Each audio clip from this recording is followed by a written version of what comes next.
مجید ہی ایک ایسی کتاب ہے اور اللہ کا ایسا کلام ہے جس میں اب تک کسی طرح کی کوئی تحریف نہیں ہوئی، ایک نقطے کا بھی کوئی فرق نہیں ہوا، اور جس طرح محمد رسول اللہ صلی اللہ علیہ وسلم پر نازل ہوا اسی طرح یہ قیامت تک رہنے والا کلام ہے۔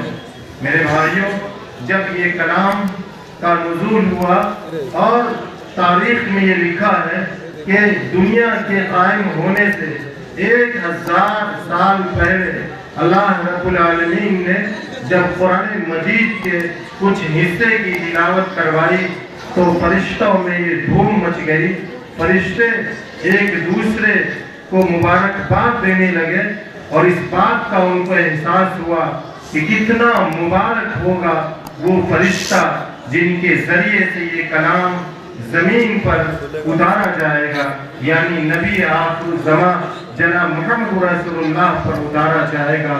کتنا مبارک ہوگا وہ نبی جس پر یہ کلام اترے گا، کتنے مبارک ہوں گے وہ لوگ جن کی رشد و ہدایت کے لیے یہ کلام نازل کیا جائے گا۔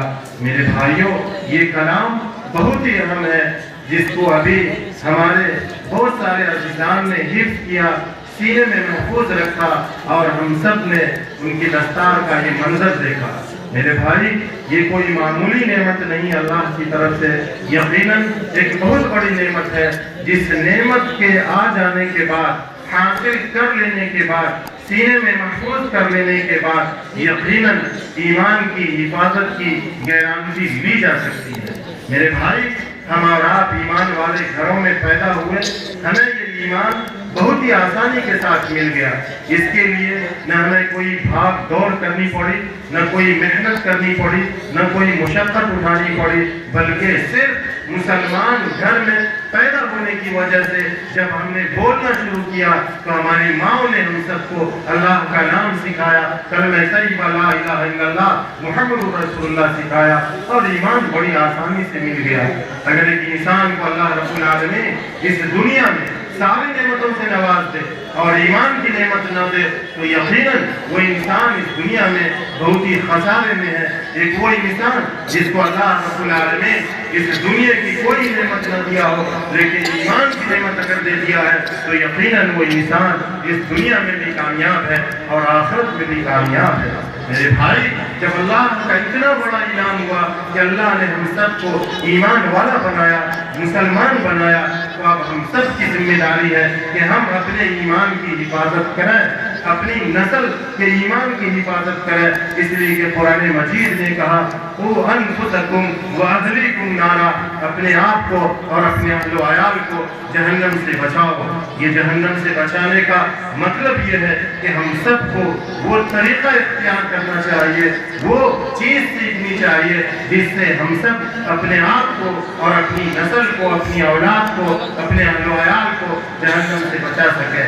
اور اس کے لیے بنیادی چیز یہ ہے کہ ہم خود بھی قرآن مجید سے اپنا رشتہ جوڑیں، اپنے بچوں کا رشتہ جوڑیں، اپنے آپ کو قرآن کریم کو سکھائیں اور اپنے بچوں کو بھی سکھائیں۔ یہی ہم سب کے لیے بڑی کامیابی کی بات ہوگی۔ ابھی آپ نے دیکھا کہ یہ تحفیظ القرآن یہ مدرسہ قائم ہوا، اور اس مدرسہ کے نظام اور اس کے سسٹم کو مختصر وقت میں مولانا اکرام الحق صاحب نے جو بتایا وہ کافی متاثر کیا۔ میرے بھائی، ایمان حاصل ہوا بڑی آسانی سے، اس کی حفاظت بہت ہی مشکل ہے۔ آج ایمان کا سودا کرنے والے لوگ بڑی آسانی سے مسلمانوں کے ایمان کا سودا کر لیتے ہیں۔ آج اس ملک میں یا پوری دنیا میں مسلمان کا کوئی دشمن ہے تو ان کے مال کی وجہ سے نہیں، ان کی دولت کی وجہ سے نہیں، ان کے بڑے بنگلہ اور زمینوں کی وجہ سے نہیں، بلکہ دشمن ہے تو صرف اس بنیاد پر کہ اللہ کا سب سے بڑا انعام، یہ ایمان کا انعام یہ مسلمانوں کو ملا ہوا ہے، وہ اگر ہمارا دشمن ہے تو صرف اور صرف ایمان کی بنیاد پر۔ یاد رکھیے، ایمان کی حفاظت اگر ہم سب کو کرنی ہے تو ہم سب کو مل کر کے اپنے علاقے سے، اپنے گھر سے، اپنے خاندان سے جہالت کو دور کرنا ہوگا۔ خالص اگر انسان جاہل ہے، بالکل ان پڑھ ہے، وہ انسان کبھی بھی اپنے ایمان کا سودا کر سکتا ہے۔ اس لیے سب سے پہلی وجہ جو ہے جس کے ذریعے سے ایمان ہمارے سینے سے چلا جاتا ہے وہ وجہ ہے خالص جہالت۔ اس جہالت کو دور کیجئے۔ جہالت کو دور کرنے کی سب سے بڑی وجہ یہ ہے، اس کو دور کرنے کا سب سے بڑا طریقہ یہ ہے کہ ہم قرآن کریم سے اپنے آپ کو جوڑ لیں۔ محمد رسول اللہ صلی اللہ علیہ وسلم جب ہجرت کر کے مدینہ تشریف لے گئے تو آپ صلی اللہ علیہ وسلم نے 3 بڑے کام کیے۔ آج ہم اور آپ بھی ان 3 کاموں کی طرف اپنی نسبت کرتے ہیں۔ پہلے آپ صلی اللہ علیہ وسلم نے مسجد نبوی بنائی۔ آج بھی مسلمان جہاں بستا ہے وہاں مسجد بناتا ہے اور اپنی مسجد کی نسبت محمد رسول اللہ کی مسجد کی طرف کرتا ہے۔ دوسرا کام محمد رسول اللہ نے یہ کیا کہ لوگوں کی تعلیم کے لیے، اپنے صحابہ اور ان کی اولاد کی تعلیم کے لیے حضور اکرم صلی اللہ علیہ وسلم نے مدرسہ قائم کیا، صفہ قائم کیا۔ اور یہ صفہ جو آپ صلی اللہ علیہ وسلم کی یونیورسٹی تھی، اس صفہ میں صرف قرآن کریم کی تعلیم نہیں ہوتی تھی بلکہ ہر وہ علم محمد رسول اللہ سکھاتے تھے اپنے صحابہ کو جو لوگوں کو نفع پہنچانے والا ہو۔ اچھی طرح سے سنیے، محمد رسول اللہ کے صفہ میں صرف قرآن مجید کی تعلیم نہیں ہوتی تھی، صرف احادیث رسول کی تعلیم نہیں ہوتی تھی، بلکہ محمد رسول اللہ کے اس چبوترے پر دنیا کا ہر وہ علم سکھایا جاتا تھا جو انسانی زندگی میں نفع پہنچانے والا تھا۔ مجھے خوشی ہوئی کہ مولانا اکرام الحق صاحب نے بتایا کہ ہمارے اس مدرسے میں حفظ کے ساتھ ساتھ 8ویں یا 10ویں تک کی تعلیم بھی دی جاتی ہے۔ یہ علم نافع ہے جو ہر انسان کو سیکھنے کی ضرورت ہے۔ اللہ رب العالمین اس مدرسہ کے تمام منتظمین کو بہتر بدلہ عطا فرمائے۔ یہ پہلی وجہ ہے کہ انسان خالص جاہل ہو، قرآن نہ پڑھا ہوا ہو، دینی علوم سے اس کا کوئی واسطہ نہ ہو، اپنے ایمان کا سودا کر لیتا ہے۔ الحمدللہ یہاں یہ مدرسہ قائم ہوا جہاں لوگ دینی علوم کو حاصل کر کے اپنے ایمان کی حفاظت کر رہے ہیں۔ اللہ رب العالمین ہم سب کو قرآن مجید اور دینی علوم کو حاصل کرنے کی توفیق عطا فرمائے۔ دوسری وجہ یہ ہے کہ ہم نے اپنے بچے کو ایسی تعلیم دی جو تعلیم قرآن کریم کے علم سے خالی ہے، جو تعلیم احادیث رسول سے خالی ہے، جو تعلیم دینی تربیت سے خالی ہے، تو یہ بچہ جو کہ کوئی عیسائی مشنری اسکول میں پڑھا ہو یا کسی اور کے اسکول میں پڑھا ہو، اب یہ بچہ جو 20-25 سال تک غیروں کے اسکول میں پڑھا، نہ کبھی جمعہ پڑھا، نہ 5 وقتہ پڑھا، صرف عید بقرعید میں اگر وہ گھر آیا تو سال میں 2 رکعت عید اور بقرعید کی نماز ادا کی۔ اب یہ بچہ جب کہیں باہر جاتا ہے تو یہ بچہ اپنے ایمان کا سودا کر لیتا ہے۔ کیوں کر لیتا ہے؟ اس لیے کر لیتا ہے کہ اس کے ماں باپ نے اس بچے کو قرآن کریم سے نہیں جوڑا، قرآن کریم کی تعلیم نہیں دیا، اور وہ علم جو ضروری اور بنیادی علم ہے جس سے وہ اللہ کو پہچان سکے، محمد رسول اللہ کو پہچان سکے اور اپنے عقیدے کو درست رکھ سکے، وہ اس بچے نے نہیں پڑھا جس کی بنیاد پر وہ کوئی دوسری جگہ جاتا ہے، وہ ایسا بیان دیتا ہے جس سے اس کا ایمان بھی جاتا ہے، اس کا رشتہ نکاح بھی ختم ہوتا ہے، اور وہ بندہ اسلام کو بھی بدنام کرتا ہے، محمد رسول اللہ کو بھی بدنام کرتا ہے۔ میرے بھائی، ضرورت ہے کہ ہم اور آپ کھڑے ہو جائیں اور جس طرح مانگ کر کے اس مدرسے کو اتنا مضبوط بنایا گیا ہے، اگر لوگ چاہیں تو اپنی آبادی میں اس طرح کا اسکول بنا سکتے ہیں، جو اسکول انگلش میڈیم تو ضرور ہوگا لیکن اس میں پڑھنے والا بچہ کسی عالم، کسی حافظ سے کم نہیں ہوگا۔ میں ساؤتھ افریقہ میں رہا ہوں کچھ دن، میں ایک اسکول میں وہاں جمعہ کی نماز پڑھنے گیا، اسکول میں جو بچہ نماز جمعہ پڑھایا، جمعہ کے دن تقریر کیا، خطبہ دیا، وہ اسکول کا میٹرک کا بچہ تھا، 10ویں کا بچہ تھا۔ میں اگر یہ کہوں تو یقیناً مبالغہ نہیں ہوگا کہ ہمارے یہاں کے عالم بھی اتنے اچھے انداز میں قرآن شریف نہیں پڑھتے ہیں، خطبہ نہیں دیتے ہیں، اتنا اچھا قرآن نہیں پڑھتے ہیں۔ ان لوگوں نے یہ محسوس کیا ہے کہ اگر ہم نے اپنے بچوں کو دینی ماحول میں دنیا کی تعلیم نہیں دیا تو یہ ہمارے بچے ہمارے دین سے ہٹ جائیں گے، ہماری نسل برباد ہو جائے گی۔ اس کی وجہ سے ان لوگوں نے ایسا اسکول قائم کیا کہ مدارس کے بچے بھی ان کے سامنے کمزور نظر آتے ہیں۔ بس میرے بھائیوں، ضرورت اس بات کی ہے کہ آپ اپنا ایسا اسکول قائم کیجئے جہاں رکھ کر کے آپ کا بچہ جہاں دنیا میں بڑے سے بڑے منصب پر پہنچنے کے لائق بن سکے، وہیں جنت کا بھی وہ مستحق بن سکے۔ وہیں جب ہمارا اور آپ کا انتقال ہو جائے تو ہمارا بچہ اس لائق ہو کہ وہ نماز جنازہ پڑھا سکے۔ آپ نے اس کو سب کچھ تو دنیا کے لیے دیا، لیکن آپ نے اس لائق نہیں بنایا کہ جب ہمارا آپ مرے تو وہ بچہ ہمارے لیے دعائے مغفرت پڑھے، وہ جنازہ کی نماز پڑھا سکے۔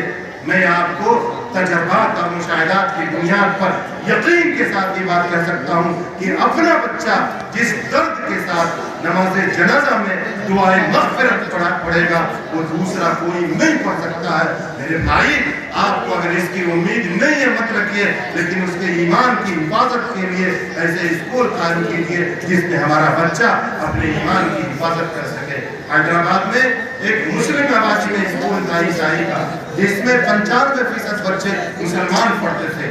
مسلمانوں کو ایک زمانے کے بعد یہ احساس ہوا کہ ہمارے بچے تو پنج وقتہ پڑھتے ہی نہیں ہیں، یہ تو جمعہ بھی نہیں پڑھتے ہیں، یہ 20 سال کے ہیں، 22 سال کے ہیں، 25 سال کے ہیں، یہ تو صرف عیدین کی نماز پڑھتے ہیں۔ یہ احساس ہوا جب گئے اسکول انتظامیہ کے پاس یہ درخواست لے کر کہ آپ ہمارے بچوں کے لیے آدھے گھنٹے کا وقت جمعہ کو خالی کیجئے، ہمارا امام آئے گا اور آپ ہی کے میدان میں جمعہ کی نماز پڑھا دے گا۔ انتظامیہ نے جو جواب دیا، ایمان والوں سمجھیے کہ ہم کہاں پہنچے ہوئے ہیں۔ انتظامیہ نے جواب دیا کہ آپ اپنے بچے کو لے جا سکتے ہیں، لیکن ہم اپنے اسکول کے نظام میں کوئی تبدیلی نہیں کر سکتے ہیں۔ میں نے آپ کو شروع ہی میں کہا کہ وہ ہمارے دولت کے دشمن نہیں ہے، وہ ہمارے کسی اور چیز کے دشمن نہیں ہے، ان کو ہمارے ایمان سے دشمنی ہے۔ وہ ہمارے محلہ میں اسکول کوئی مال کمانے کے لیے نہیں کیے ہیں، بلکہ وہ اسکول اس لیے قائم کیے ہیں تاکہ ہمارے بچوں کے ایمان کا آسانی کے ساتھ سودا کر سکیں۔ میرے بھائی، کیا اتنی بڑی آبادی میں آپ لوگ ایک اسکول نہیں چلا سکتے؟ یقیناً چلا سکتے ہیں، شرط یہ ہے کہ مولانا اکرام الحق کی طرح آپ کو بھی فنا فلہ ہونا پڑے گا، ان کے اساتذہ، ان کے جو منتظمین ہیں، ان کی طرح اپنے آپ کو اس میں لگا دینا پڑے گا، پھر کیوں نہیں اسکول قائم ہوگا۔ آج مسلمانوں کا حال یہ ہے، معاف کیجیے گا بات کو تلخ ہے لیکن حقیقت ہے، آج مسلمانوں کا حال یہ ہے کہ اگر کوئی مسلمان بندہ اپنے گاؤں میں کوئی کوچنگ کھولتا ہے، کوئی اسکول قائم کرتا ہے، تو ہم یہ کرتے ہیں کہ 4-5 مہینے اپنے بچے کو پڑھاتے ہیں، اور جب 5-6 مہینے کی فیس ہمارے اوپر آ جاتی ہے تو ہم بچے کو وہاں سے ہٹا لیتے ہیں، دوسرے اسکول میں داخلہ کرا دیتے ہیں۔ اے ایمان والوں، یہ غداری ہے، یہ بے ایمانی ہے۔ اگر آپ نے ان کی فیس ادا نہیں کی، اللہ کے یہاں بچ نہیں سکتے ہیں۔ آپ سب کو اس بات کا وعدہ کرنا چاہیے اور یہ ارادہ کرنا چاہیے کہ ہم اس طرح کا اسکول قائم کریں گے تاکہ ہماری نسل محفوظ رہ سکے۔ میرے بھائیوں، آج ہمارے گاؤں میں ہر علاقے میں ایک بہت ہی غلط رواج ہو چکا ہے۔ میں دیکھتا ہوں کہ جب چھوٹے بچے مسجد میں جاتے ہیں اور بچے ہنگامہ کرتے ہیں تو ہر بڑا کھڑا ہوتا ہے اور اسے ڈانٹنا شروع کر دیتا ہے۔ میرے بھائیوں، آپ بچوں کو مسجد میں ڈانٹتے ہیں، مسجد سے بھگا رہے ہیں۔ جب یہ بچے مسجد سے متنفر ہو جائیں گے، جب یہ بڑے ہوں گے تو کبھی مسجد نہیں آئیں گے۔ محمد رسول اللہ صلی اللہ علیہ وسلم حالت نماز میں ہوتے تھے اور حسن حسین پیٹھ پر سوار ہو جایا کرتے تھے۔ یہ کیا ہم اور آپ کو نہیں بتاتا ہے کہ ہم اور آپ کو اس بات کا خیال رکھنا چاہیے کہ بچپن سے بچوں کو مسجد کا رخ کیجیے۔ حضرت امیر شریعت حضرت مولانا احمد ولی فیصل رحمانی صاحب دامت برکاتہم نے ایک تقریر میں فرمایا کہ میں نے ترکی کے ایک مسجد میں لکھا ہوا دیکھا کہ اگر کسی انسان کو، کسی مصلی کو بچوں کے شور سے پریشانی ہے تو وہ کوئی اور مسجد تلاش لے، وہ اس مسجد میں نماز نہ پڑھے بلکہ وہ کوئی اور مسجد کی طرف کو تلاش لے۔ بس میرے بھائیوں، ایسے اسکول کو قائم کیجئے جس اسکول میں رہ کر ہمارا بچہ اپنے دین کی حفاظت کر سکے۔ اور تیسری چیز جو ہے جس کی وجہ سے ہمارے بچوں کے ایمان کا سودا آسانی، بچوں اور بڑوں کسی کا بھی ایمان کا سودا آسانی سے لوگ کر لیتے ہیں، وہ غربت ہے۔ یعنی اگر کوئی انسان بالکل غریب ہے،